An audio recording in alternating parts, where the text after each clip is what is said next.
Hello everybody and welcome to the Airlines International webinar, The Future of New Distribution Capability, How Will the Travel Retail Market Adapt, kindly sponsored by Datalex. Thank you all for joining us today for what is sure to be a great discussion on NDC. My name is Graham Newton. I'm the editor of Airlines International and your host for the webinar. We have four distinguished speakers lined up for you. Yannick Hoyles from IATA, Emmanuel Carrier from Delta Airlines, Alan Dunn from Datalex, and Carl Isler from Swiss International Airlines. Now, we only have an hour with their knowledge and expertise, so we're going to get moving straight away. Just a couple of pieces of housekeeping before we start. You'll see a blue Ask a Question button beneath your player window. Just click on that and you'll be able to type in a question. We'll have a short Q&A session at the end of all four presentations. Now, I'll get through as many questions as possible at that time, but please be assured, if the topic of your question isn't covered, it will be forwarded to the appropriate speaker who will respond by email in due course. We're also on Twitter at the moment at #AirlineNDC. And finally, the webinar will be available on demand for all registrants next week, and you'll receive an email with the appropriate link. The webinar will also be made available through the IATA and Airlines International websites. Now, I'd like to introduce our first speaker. Yannick Hoyles is the director of the NDC program at IATA. Over to you, Yannick. Thank you very much, Graham. Good morning, good afternoon, everybody. I've got 6 slides, during which I'm going to take the opportunity to give you just an update as to where we are on the NDC program. Now, before I give you an update, actually, I just want to start with some basics. I know this may seem obvious to a large majority of you, but in any change program, communication is very important. Point number 1, NDC is not a system. It's a travel industry-supported program for the development and market adoption of an XML-based data transmission standard. So it's a standard based on XML for communication between airlines and travel agents. And of course, it's open to any third party, intermediary or IT provider, but also to non-IATA members to implement and to use. It's very important to be very clear from this at the start. Now, so to develop and to ensure the implementation of the NDC standard, we see 3 key success factors. First of all, of course, standard development. This is the core of the program. A second element, which actually is market validation. We need the intermediaries, the people who are going to build systems, software, out of using these standards. We need to see value in it to want to use them. Also, regulatory components as well. And finally, airline adoption, naturally. They are the basic driver behind new distribution capability. So let me now just go into each of these individually. Standard development, first of all. Now, if you go back to April 2013, this is when we began the development of the standards. And by the way, when we talk about standards at this level of detail, I'll refer to schema, which kind of more reflects the technology component. So if I move from standards to schema, please don't be surprised. So in effect, in April 2013, we adopted the open access schema as a baseline for NDC. And already by November 2013, we had the first version of 1.0 schema, shopping. And end of last year, 2014, NDC 1.1, which consists of a revised version of shopping, thanks to the pilots that were already carried out, but also what we call order management, in other words, booking, servicing, payment and ticketing. And also by the end of 2014, IATA has developed a solution whereby any airline who wishes to do so, settling direct to the BSP, may do so, of course, using a product called NDC Link. Now, what's really important is that these schema, they're the outcome of a working group of 80-plus experts representing airlines, agents, GDSs, and technology companies. And this is what's unique, typical but unique in delivering an industry standard, is that you get the best of all worlds. Then if you look back, actually, given this level of involvement, it's quite remarkable that already we've got a full set of end-to-end schema involving all these stakeholders. And by 2015, we'll have another version which will include interlining and airline profile. Now let's move on to another component that's critical to the program, which is market validation. Great news last year. The U.S. Department of Transport approved Resolution 787. This is the foundation document for NDC. This is great because it validates what NDC is trying to achieve. And also, even more important, I would say, the DOT's approval decision cited the pro-consumer attributes in what was a very strong vote of confidence for this NDC initiative. And this would actually enable quite a few of the stakeholders to give them the green light to proceed ahead. Second component is technology. Of course, it's critical, as I said earlier, that the IT partners see value and endorse NDC. At our annual event, the World Passenger Symposium, last year in San Diego in October, all 3 GDSs and 11 IT providers stood up and acknowledged the benefit of NDC in the area of innovation in our industry, and also the benefits of a standard, driving cost efficiencies and greater speed of deployment. This is fantastic news. And by the way, if you want to follow through next year in October, the next World Passenger Symposium will take place in Hamburg on 19, 20, 21st of October. So watch this space. Third component is the travel trade. Of course, the travel trade are critical to such a program. We engage on a regular basis with travel agents. On top of this, we recently launched a collaboration with a coalition of national travel agent associations, a study which will be ready early this summer, where we are engaging with travel agents to understand what are the blockers, what are the opportunities, how can they embrace NDC and get value from NDC. Finally, I would say from a more general point of view, and potentially from a consumer point of view, is the IATA Innovation Fund. This was launched in partnership with Travel Capitalist Ventures.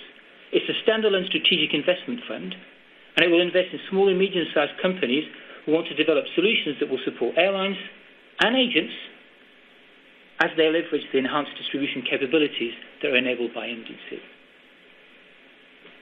So this has been great news for the program after 2 years of its existence. Now, last, but of course critical, is pilot deployment, in other words, airline adoption. Already, 2013, 2014, without this full set of end-to-end schemas, we had up to 14 airlines involved with IT partners in pilots, in testing different bits, testing scalability, testing what a user interface would look like, just testing the responsiveness of the schema.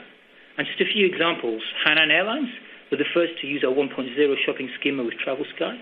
American Airlines did some testing with GR Technologies and also with Fairlogics.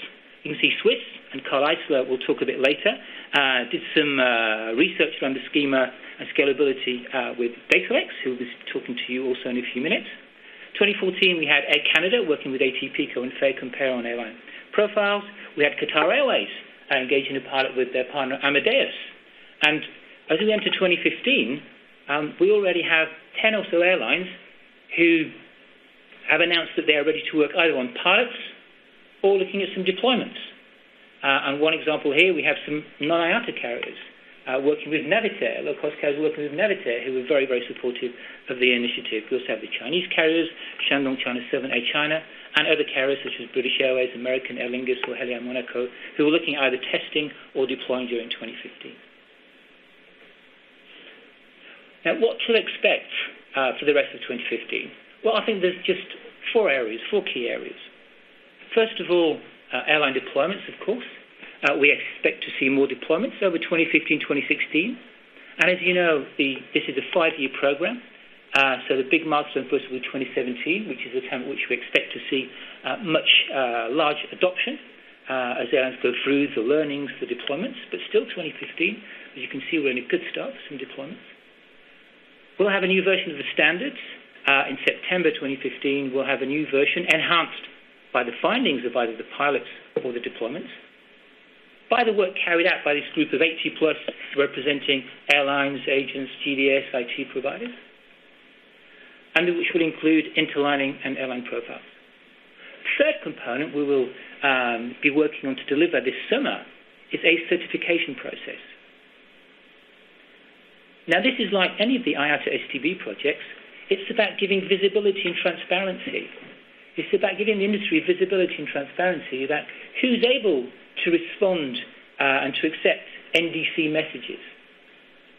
This way, whether it's airlines, IT providers, or travel agents, will be able to see who has this capability. So if I want to engage in NDC, I can see who's there, who can provide the services, and who can I exchange messages with. Finally, we will continue to work on supporting adoption. We will continue to work with the travel agents, as I said earlier.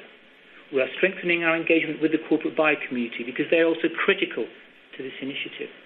And we'll continue to support airlines. One concrete example, we will soon be producing an airline starter pack that will include the implementation guide, a roadmap for managing an NDC project, and also what I would call a business case simulator. We've spoken to up to 20 airlines and IT providers to help gather input in terms of what are the levers when I need to make a business case for a decision for engaging in NDC. And we're going to provide this to airlines. And of course, this is simply a tool, a neutral tool, gives an idea of levers that they will then be able to use individually, independently, to make their business case around NDC.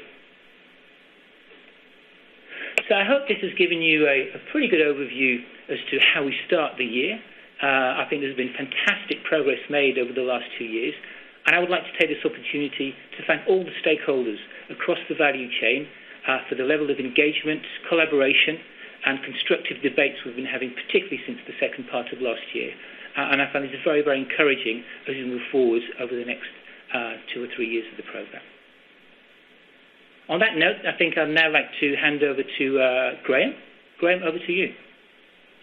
Thank you, Yannick. That was great. Now, just to let everybody know, that those who just joined us, we do have a blue Ask a Question button beneath the player window.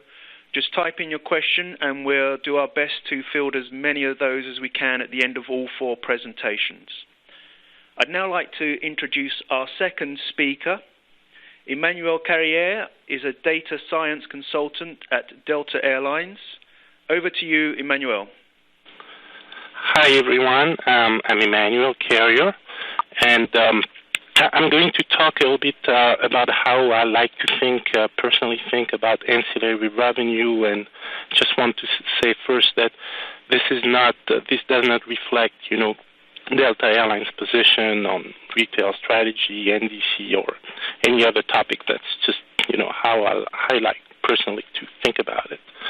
And the other thing, so I'm going to talk about ancillary revenue, and ancillary revenue has been, a growing pretty quickly over the last few years. It's a growing part of airline revenue, but it remains what, it is, meaning ancillary, and the vast majority of airline revenue still comes from base ticket prices. So this is probably where, most of the focus should be, and so I think Carl Isler at the end from Swiss is going to talk about that. So please stay tuned. But because ancillary revenue is still like a fairly short part of airline revenues. So I think it's retailer. When you enter a supermarket or you go to an airline website, usually things are organized by category, and so I think it's helpful, both on the retailer side and on the consumer side to think about things by category, and that's what I've been trying to organize here. The various ancillary products that airlines are marketing in 3 categories, which are priority, flexibility, and comfort. So first, the priority category. So I put a tagline on it called "Skip the line." I mean, everybody hates to stand in line. So that's the first group of product that airline should focus on, and a few of those components could be, priority check-in, priority security, priority boarding, and priority baggage delivery. And so here airlines could think, about developing either bundles, priority bundles, that bundle some of those elements together, or try to think, about which consumer might be interested in which of these products in particular. So that's the first category that that I like to think about. The second category is called flexibility, and I've called that swap your flights. And here, there are a number of things. I mean, most airlines, charge change fees to change your flights on some of the product, but things are, pretty inflexible for consumer. Basically, when they want to change, they have they have to pay that change fee, and it's set in advance, and it's the same for everybody. So here I've outlined a few products that might interest consumers, might be more consumer friendly, like change fee waiver. What people would pay in advance to get a change fee waiver, or people could a little bit like some of the opaque bidding. They could name their change fee, how much they're willing to pay for a change fee, and then the airline could calculate a price, for that level. Fair lock, when they can lock in a price, and another one that I could be under that category, but it's a little bit different, like that I called we pick your flight, meaning that the consumer would tell you.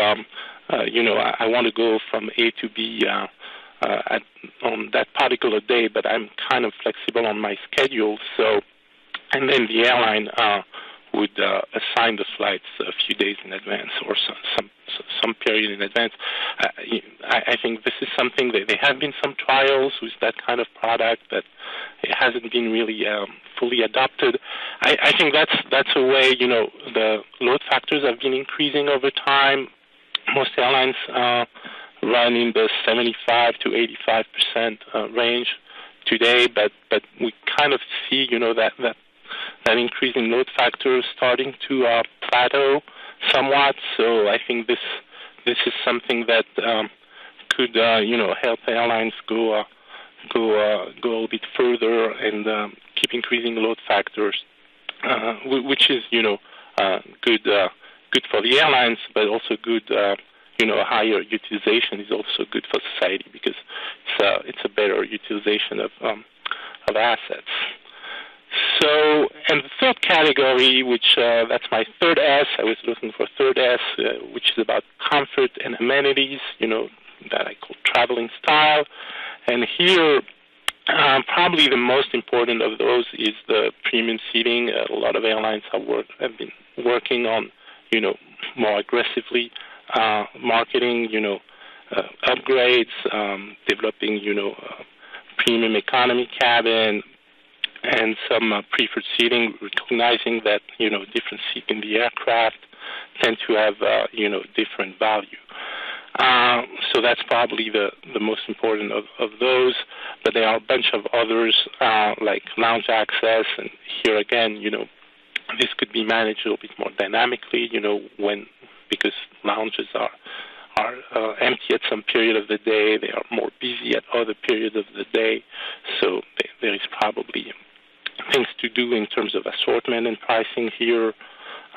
In-flight Wi-Fi, which is becoming increasingly available. I mean, it's very available here in the U.S. on most flights.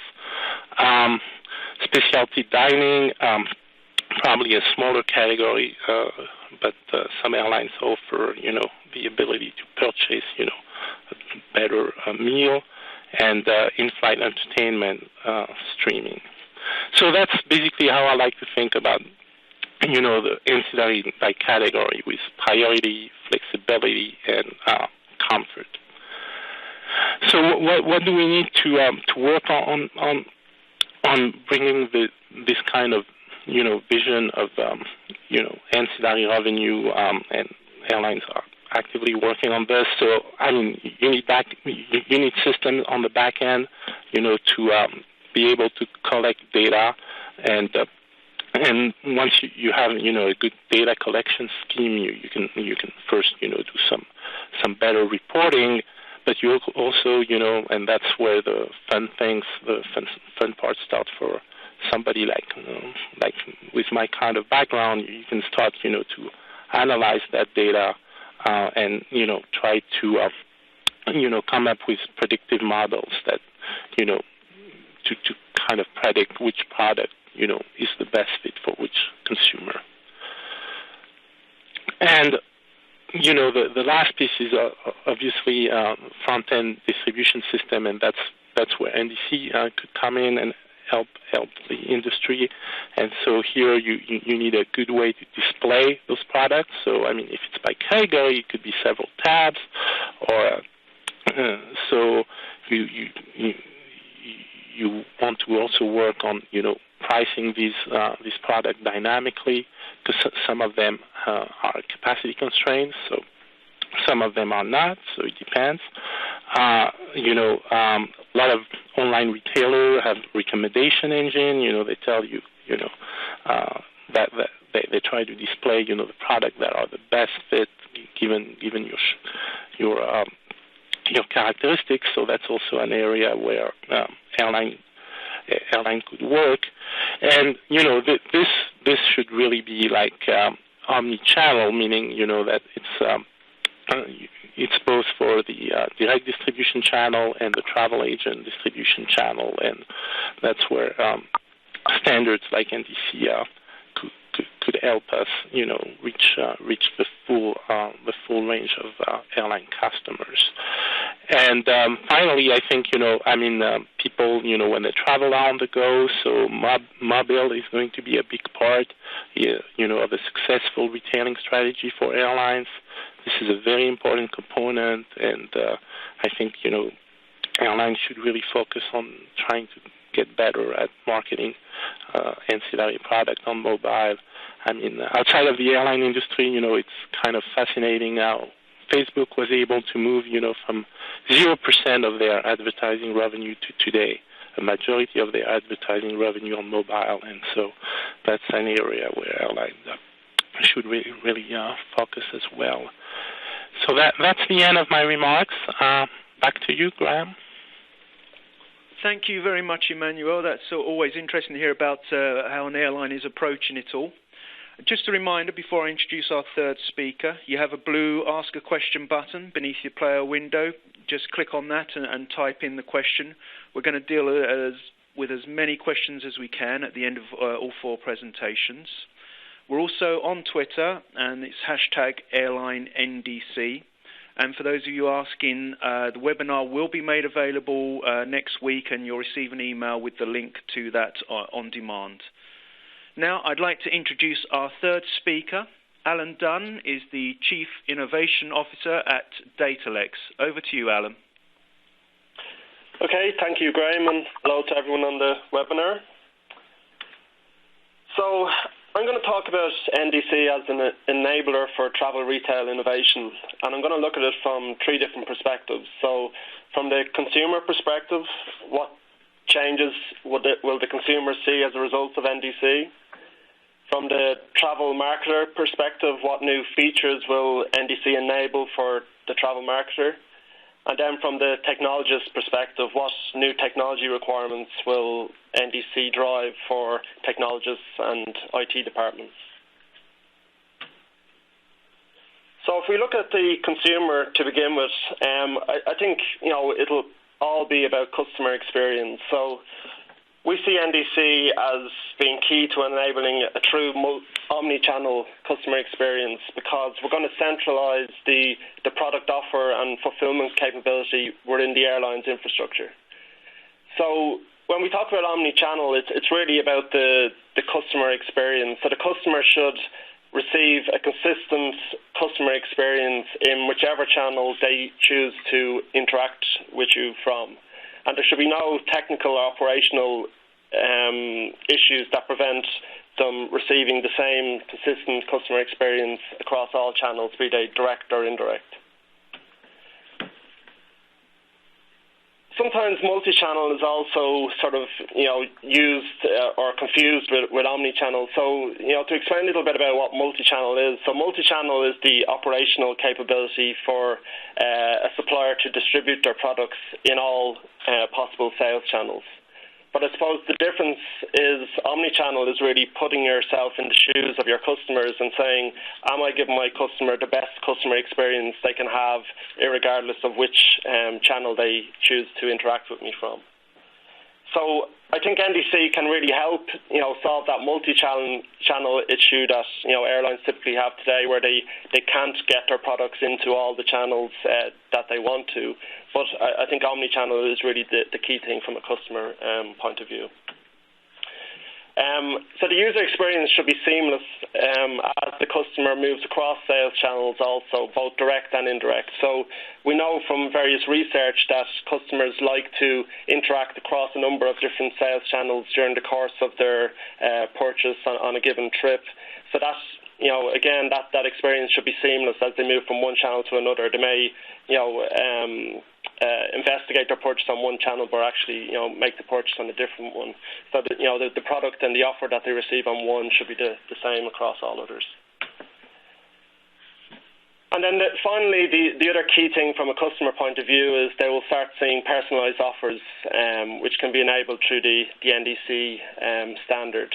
So again, these offers will be more relevant to the customer given their context, and that in turn should generate better customer engagement. So moving on to the travel marketer, I think one of the key features that NDC will enable for the travel marketer will be around customer segmentation.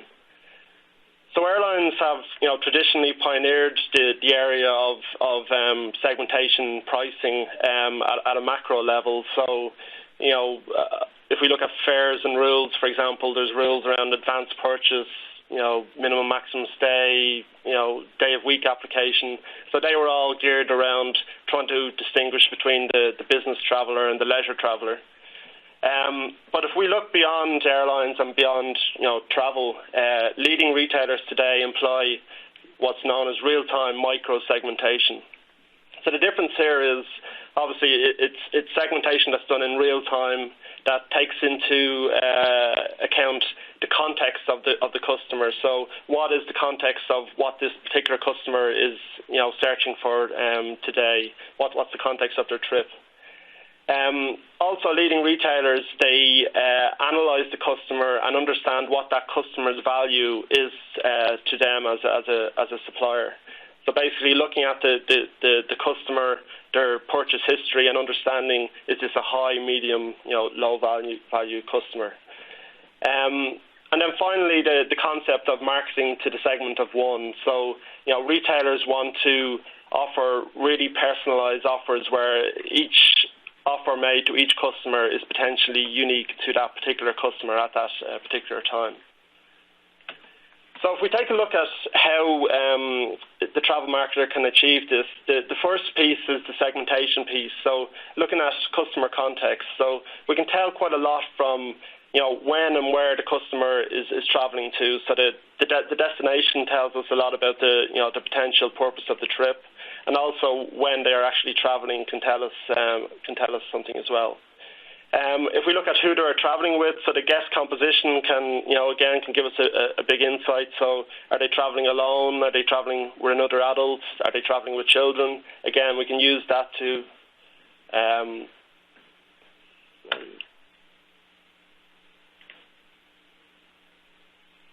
just one moment.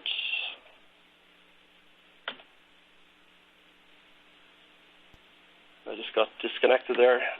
So just give me a moment. I'm on. Okay. So sorry. And then moving on, when and how has the customer made the purchase? So again, how far advance are they making the purchase can give us an insight into the context of this particular trip. So again, looking at all those pieces of information can help us distinguish between, business, leisure, family vacation, adventure traveller, and so on. The second piece then is looking at customer value. So again, a standard method for analysing customer value is what's known as RFM, which basically stands for recency, frequency, and monetary. So basically, using this method, you look at how recently has the customer made a purchase with you, how frequently has this customer purchased with you in the past, and what has the average spend of this customer typically been. So using those, key pieces of information, you can apply a formula to give you a customer score for each customer. And basically, depending on that customer score, you can categorize that customer as being a high, medium, or low value. So I suppose the key thing about this method is you can start off, really simply, and then you can refine it as you go on, so you can add various different categories. So I could say I want to categorize customers who have purchased in the last 30 days versus those who have purchased in the last 90 days versus those who have purchased in the last year, and so on. So the key takeaway there is, customer value, it can be start out as a pretty simple metric, but then can be refined further to help you target more effectively. So once we have our segmentation and customer scoring, how can we actually leverage that? So, this is where customer targeting comes into play. So we can target our customers based on that segmentation, so we can offer more relevant and compelling offers to each distinct segment, and that should increase engagement. We can reward customer loyalty, so we can identify loyal customers across our whole customer base, across all channels, both direct and indirect. And I suppose that's the key. So a lot of the airlines that we deal with, they're looking to be able to target customer loyalty across their entire customer base, and not just that segment that have chosen to sign up to their loyalty program. We can also target customer recovery, so we can re-engage with customers who have lapsed. So if we have a customer who has purchased from us frequently in the past but hasn't purchased from us in the last 90 days, we can retarget that customer to win them back. And typically research has shown that it's more successful to try and retarget a lapsed customer than to target a new customer who hasn't purchased from you in the past. We can also look to target at compensating customers who have received a bad customer experience. So that could be, a customer has been bumped off a flight or had flight delays. Again, being able to identify those customers and target them is a way to ensure that we keep our most valuable customers happy. And then finally, we have the whole area of recommender systems. So as airlines start to broaden the range of products that they offer to their customer base, the complexity and the number of offers may become an issue. So this is where recommender systems come into play. So some of the typical types of recommender systems will be collaborative filtering systems. So these are recommender systems that identify similar customers based off that micro-segmentation. And then there's also content-based filtering systems that identify similar products to those products that a given customer has purchased in the past. And then finally, there are hybrid recommender systems that takes really the best of both worlds and will identify customers similar to you and will present you with products similar to the products that those customers have purchased. So again, as airlines start to broaden their horizons in terms of moving outside, airline products and services, even outside travel into more mainstream retailers, the breadth and number of products will make recommender systems more and more important. And then finally, from the technologist point of view, what type of changes will NDC drive from a technology requirements perspective? So if we look today, airlines have employed a push data strategy with the indirect channels, where they push, fare and rule distributions, availability feeds, optional service subscriptions, schedules data out to the indirect channel in order for the indirect channel to price the airline's fares based off that data set. In the future, we see airlines moving to provide personalized offers in real time, so they'll be moving to a pull strategy, where each offer is personalized for that given customer in that given context. So in terms of what technology requirements this will mean for the IT areas, some of the key things to be aware of will be scalability. So the airline infrastructure will need to be capable of handling the full volume of requests from both the direct and indirect channels. Big data analytics capabilities. So again, a lot of the functionality we've just talked about is all data driven. So the airlines will need the technology and infrastructure to leverage the rich data set that NDC will enable. So they'll need to be able to capture that data, analyze it, derive insights from that data, and then act upon those insights. So all the areas that we mentioned, like advanced segmentation, targeting, recommendation, etc., will all be driven from that data set.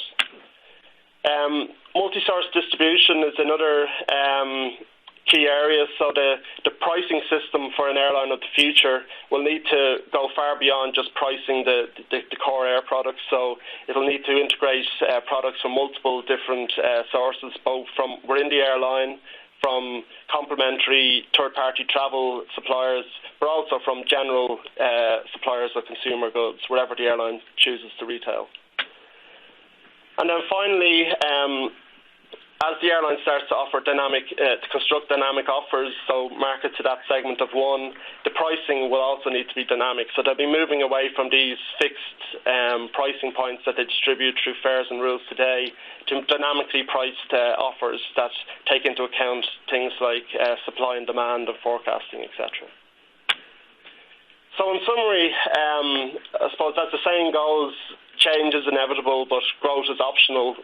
We know NDC is coming, but now is the time to plan for it and make the relevant technology investments to actually gain that competitive advantage. Some of the key things we see in selecting the right technology will be focusing on delivering a true omni-channel customer experience, getting to know your customers, so both their current context but also their customer value based on their history with you, and then being able to offer personalized offers through the use of micro-segmentation, segment targeting, and recommendation systems. Okay, I'll hand back to you now, Graham. Thank you very much for that, Alan. That was great. Now, our time is getting tight, so I'm going to move straight on to our final presentation. And after that, we will get to as many of your questions as we can. I'd now like to introduce Carl Eisler from Swiss International Airlines. Carl is a Senior Director there. Carl, over to you. Thank you, Graham. When I want to speak about the future of NDC, of course, it's very difficult to predict because it depends a lot also on how NDC will be adopted. But specifically from my side, from the revenue management side, I see huge opportunities. So here I had a title I had at a large revenue management conference. It's more like, let's say, a rhetorical title. How would revenue management look like if the internet had come before the GDS? Basically, with that aspect, I want to emphasize that airline pricing and airline revenue management, or the way we do things, actually has been shaped very much by the distribution capability which was around in those times. You have to remember that the airlines started to communicate electronically with their agents before the internet was there. In fact, creating the GDS was something like creating their own internet, so the airlines built their own internet. Of course, in the meantime, another type of internet has come around, but still what we are doing partially, I think, is still very much shaped on how things were in those times. So this is why we see that NDC gives us the chance here to do enormous modernization. But in the first step, let me just show you kind of more like a technical overview how we think that we should implement NDC as an airline.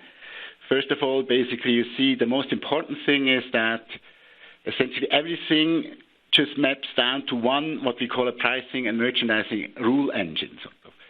The difference here is that all the rules by which the prices are made are done within the airline environment and not in an outside environment, how it is done with the GDS.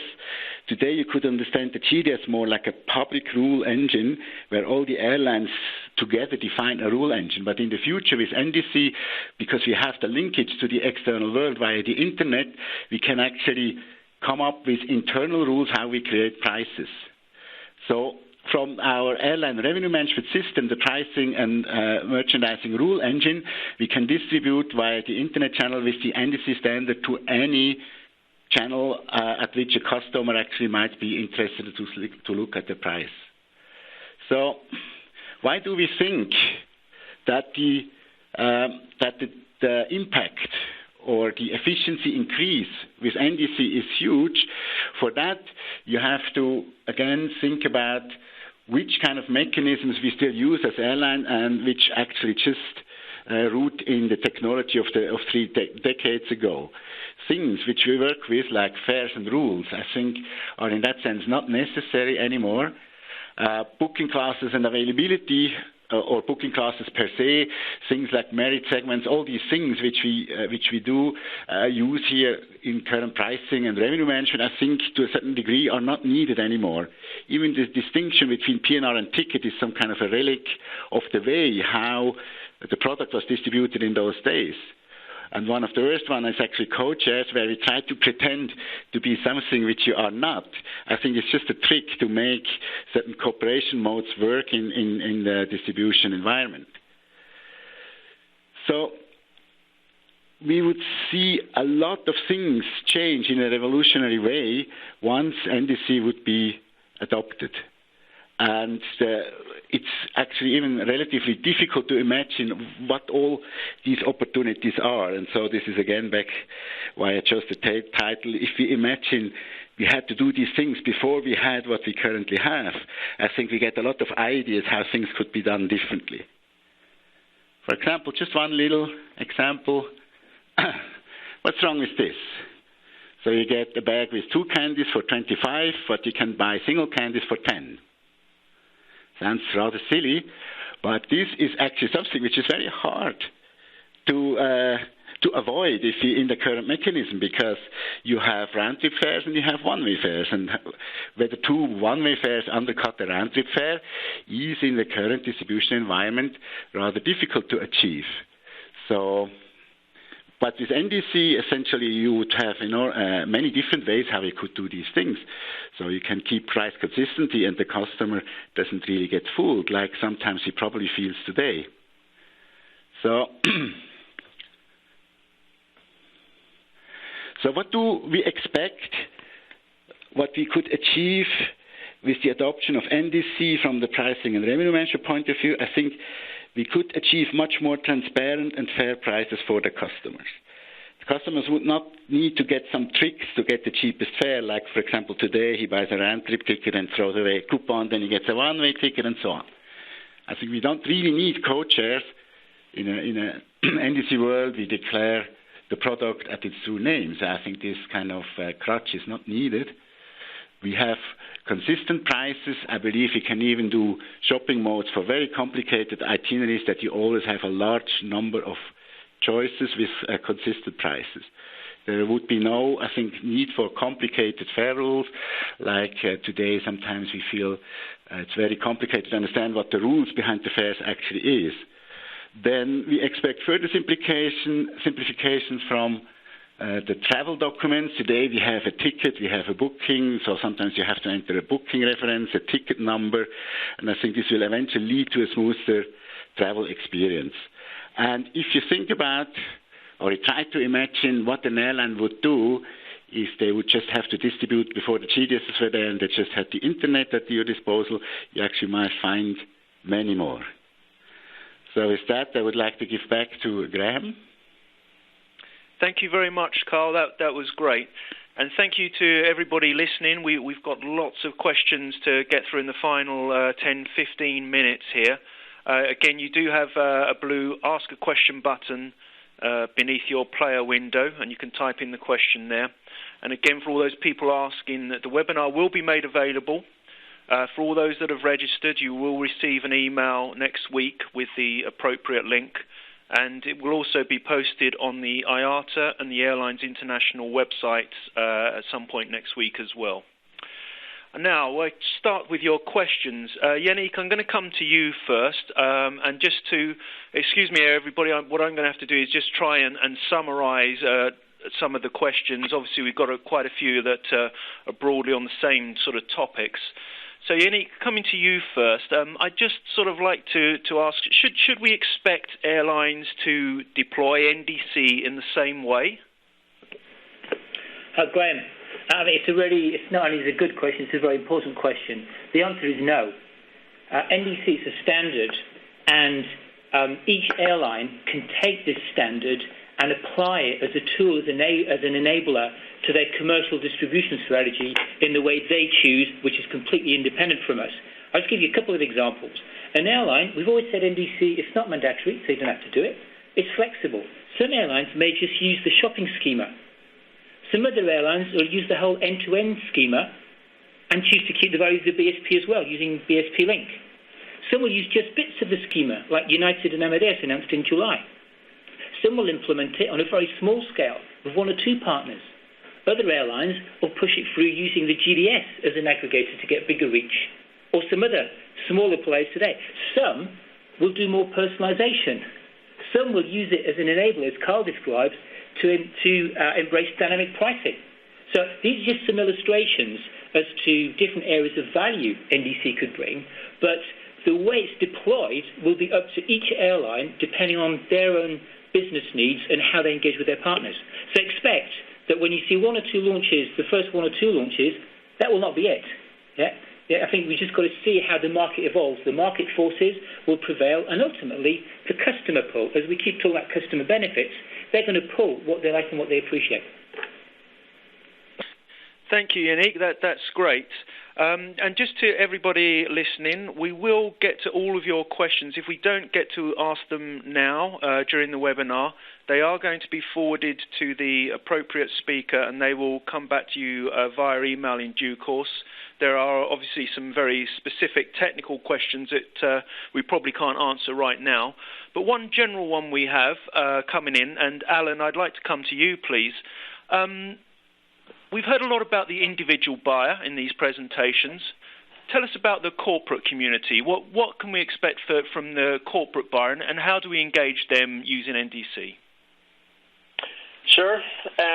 So I suppose the way I would view that is when I talked about the consumer earlier on, like that consumer could be the corporate buyer, so, corporate travel agencies, TMCs, and so on. So it's really, what I think NDC enables is the ability for the airline to get the right product out to the right channel, to the right, end customer. So that could be a targeted corporate bundle for a given TMC, corporate travel agency, or for the corporate customers themselves. So it's the capability. How each airline sort of leverages that, is up to them and the particular segment they operate in. That's great. Emmanuel, can I ask you that same question? Do you sort of also think an awful lot about the corporate buyer when you're looking at all these ancillary revenues?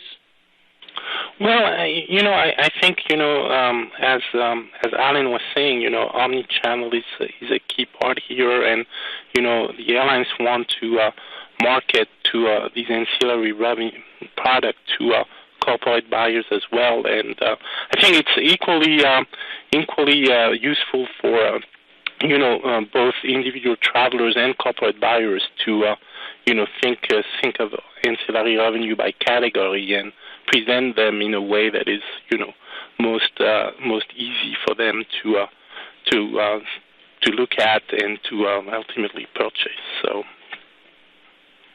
Okay, thank you. That's great.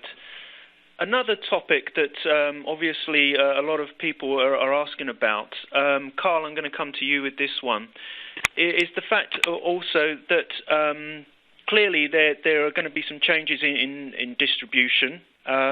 What does that mean for an airline's distribution costs?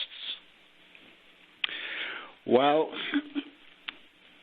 I mean, NDC, the propagators of NDC always speak about that NDC itself basically is agnostic to any kind of, is not the business model.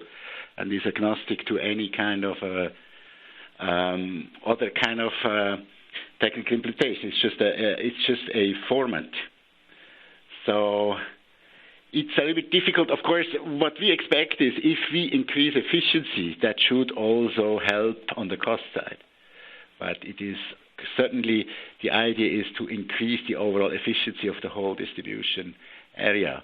But NDC per se is not a business model. That's great. Thanks very much. Now, obviously, we heard right from the outset there from Yannick about the broad community involvement with NDC. A lot of people are writing in questions asking about how involved the global distribution systems, the GDSs, are with NDC. Yannick, perhaps you can sort of explain the engagement you've had with GDSs from the start of the project.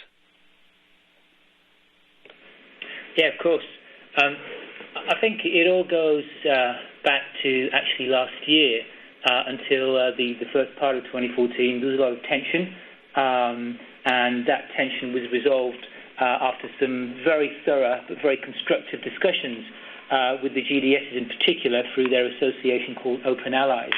And that led us I think it was in January, February 2014, we actually filed a common motion to the US Department of Transport clarifying particularly 4 key areas where there had been some misunderstandings or misalignments, what it was. But the outcome of these discussions is that through this common motion we filed to DOT, clarifying some misconceptions and going together with the DOT with some suggestions as to the way forward for all parties was extremely positive. And I would say since then, gradually over last year, up to a culmination point at our World Passenger Symposium in October in San Diego, where I think it was fantastic to see all 3 GDSs on stage saying, yes, we now have these clarifications. Yes, we do believe in this XML-based standard as being a key contributor to innovation, and we do see the benefit of standards in this area. So that was fantastic news, I think, not only for us, but even more so for the whole community, particularly travel agents, buyers, and ultimately the customer. I think it's great to hear that already Amadeus have been actively involved in some of the pilots, and I'm really keen to see when the 2 other large GDSs will also do the same. I'm very confident because we are not aware of everything that's going on. Not everyone tells us everything. There's lots of stuff happening out there, so I'm very, very optimistic about where we've come from and how what's going to happen over the next few months. Great, thank you very much, Yannick. Alan, I'd like to come to you now. You talked an awful lot about the customer segmentation and the ability to offer personalized itineraries to customers. A lot of questions coming in regarding the privacy aspect of that. So who owns the content here, and how do we ensure the privacy of information? Sure. So I suppose in looking back at some of the segmentation functionality we talked about, although you are segmenting customers and identifying different groupings, a lot of that can still be done anonymously. So a lot of the contextual information that we talked about doesn't necessarily have to identify who that individual person is who's purchasing, but you can tell where they're traveling to, who they're what type of passengers they're traveling with, and so on. Some of what we talked about was about customer value, so looking at historical purchase history. But again, that's all optional information. So if someone chooses to provide that through the NDC standard to us, we can act on that information. And typically, if someone feels they're a high-value customer to the airline, they probably want the airline to know, you're dealing with me and I expect a certain level of service. So I think that's really the key piece. Like I suppose, everyone can always have a negative connotation on that side of things, but I don't think it's in the airline's interest to, other than to provide a better customer experience. Thanks very much. Well, let's ask an airline about that then. Carl, perhaps I can come to you. How do you approach the whole question of privacy of information? I mean, first of all, we hope that within the NDC standard itself, there's this possibility that you have the necessary security and so on. On the other hand, we would say that the customer can always choose whether he wants to identify himself or not. There's always the possibility to do the anonymous way, but we expect that if he chooses to identify himself, he will have a number of benefits also from that. Okay, thank you very much. Now, we've got just a few minutes remaining, so I'd like to end on a topic where we received an enormous number of questions on various aspects. But, Yannick, this is for you, I think, really, just to end up with. We've received a number of questions on the certification process. Perhaps you can just explain a little bit more about what that will mean for all the players in the value chain. Sure. So as I said earlier, this certification process, so this visibility and transparency as to who is capable to exchanging, responding to these messages or participating in this ecosystem, it's things we've done for our previous projects. One example is EMD, for example. Another one's barcoded boarding passes. It's just important for and that's where I would say an industry standard comes in. It's because everyone's using the same plug, it's about just being very transparent about who's able to plug into this plug, if I may overly simplify it. I don't want to upset any of my technology colleagues here, but that's it in a nutshell. Everyone's been engaged in building these schema across the value chain, and I think your question earlier about the GDSs, I think given they've been engaged in building these schemas, it's great news for them as well as all the other providers, that those who are able to demonstrate they've got the capability to exchange such messages, then I think we owe it to them to display it to the industry that, yeah, hey, these guys can do it. So if you want to enter this environment, then here are the people who can do it today. Now, of course, this is what the certification, it's work in progress. We've discussed it in our passenger distribution group, as well as our advisory forum, which includes a group of IT providers and some travel agents as well. And we plan to launch it in June. I think if anyone wants to have more detail, I think the best way probably is to contact us through the website on the email address, and we can get back to you.